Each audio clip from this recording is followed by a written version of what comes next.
జయ శ్రీమన్నారాయణ. శ్రీ పాంచజన్య శతకము 14వ శ్లోకాన్ని చూద్దాం. నిత్యం దేవాదిదేవం నిజకల నినదైః బోధయన్ కల్యకాలే.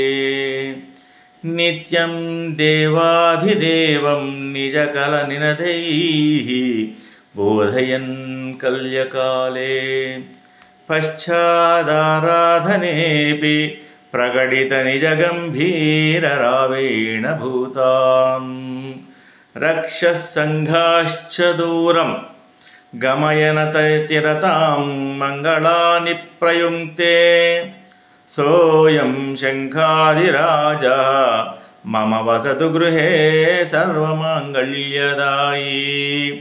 సోయం శంఖాదిరాజా మమ వసతు గృహే సర్వమాంగళ్యదాయీ. శ్రీ పాంచజన్య శతకము 14వ శ్లోకం యొక్క అర్థాన్ని ఇప్పుడు తెలుసుకుందాం. ప్రతిరోజు కూడా ఆ శ్రీయపతి శ్రీమన్నారాయణుడిని సుప్రభాత వేళ నిద్ర మేల్కొల్పడం కోసమని, నిద్ర లేపడం కోసమని పాంచజన్య శంఖము అతి మధురమైనటువంటి ధ్వనిని చేస్తుంది. ఆ మధుర ధ్వనిని విన్నటువంటి శ్రీ మహావిష్ణువు నిద్ర నుండి మేల్కొంటాడు.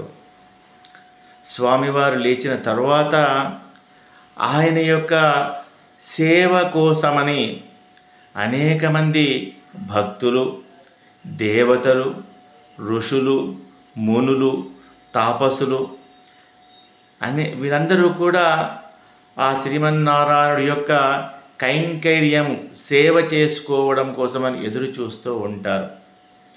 స్వామివారు నిద్ర లేవగానే వీరందరూ కూడా స్వామివారి యొక్క ఆరాధనను చేస్తారు.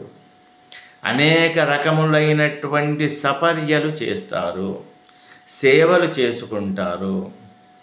వారి ఆరాధన సేవలు పూర్తయిన తర్వాత స్వామివారికి ఆ శ్రీ మహావిష్ణువుకు అనేకమైనటువంటి మధుర పదార్థాలతో ప్రసాదాన్ని నివేదన చేస్తారు.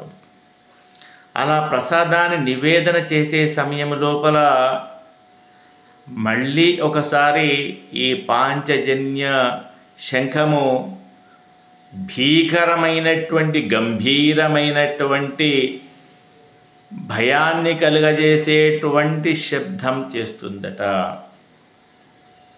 ఎందుకలా గంభీరమైనటువంటి భయంకరమైన శబ్దం చేస్తుంది అంటే, స్వామివారికి నివేదన ప్రసాదం అందించే సమయం లోపల సమస్తమైనటువంటి భూత ప్రేత పిశాచాలు, యక్ష రాక్షసులు, కిన్నర కింపురుషులు వీరందరినీ కూడా పారద్రోలడం కోసమని స్వామివారిని రక్షించేటువంటి బాధ్యతను తీసుకుంటూ గంభీరమైనటువంటి భయం కలుగజేసేటువంటి శబ్దాన్ని చేస్తుందట పాంచజన్య శంఖం.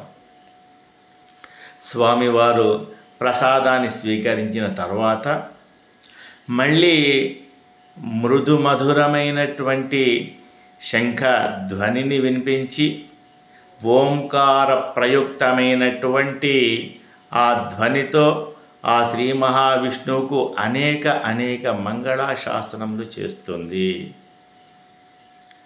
అలా గొప్పనైనటువంటి మహిమాన్వితమైనటువంటి పాంచజన్య శంఖము తన యొక్క భక్తులకు అందరికీ కూడా సకల శుభములను కలిగించేటువంటిది. ఇలాంటి పాంచజన్య శంఖము అనేకమైనటువంటి శంఖాలలోకెల్లా కూడా గొప్పనైనటువంటిది. అందుకోసమే ఈ పాంచజన్య శంఖాన్ని శంఖరాజము అని చెప్పేసి అంటాము. ఈ శంఖరాజమైనటువంటి పాంచజన్యము మా ఇంట్లో కూడా సుస్థిరంగా కొలువై ఉండి మా కులదైవానికి కూడా సుప్రభాత వేళ మృదుమధురమైనటువంటి తన యొక్క శంఖధ్వనిని వినిపించాలి. అదేవిధంగా నివేదన చేసే సమయం లోపల స్వామివారికి రక్ష కల్పిస్తూ ధ్వనిని వినిపించాలి. మేఘ గంభీరమైనటువంటి శబ్దాన్ని ధ్వనిని చేస్తూ మాకు సమస్తమైనటువంటి ఆపదల నుంచి ఎవరైతే ఆశ్రితులు ఉంటారో, ఎవరైతే హరిదాసులు ఉంటారో, ఎవరైతే శ్రీ మహావిష్ణువును ఆశ్రయించి ఉంటారో వారందరికీ కూడా సకల శుభాలను కలుగచేస్తూ సకల అష్ట ఐశ్వర్యాలను ప్రసాదిస్తూ నిరంతరము కూడా భక్తుల ఇండ్లలో కొలువై ఉంటూ సకల శుభాలను కలుగచేయాలి అని ఈనాటి శ్లోకం యొక్క అర్థం వివరిస్తుంది. జై శ్రీమన్నారాయణ.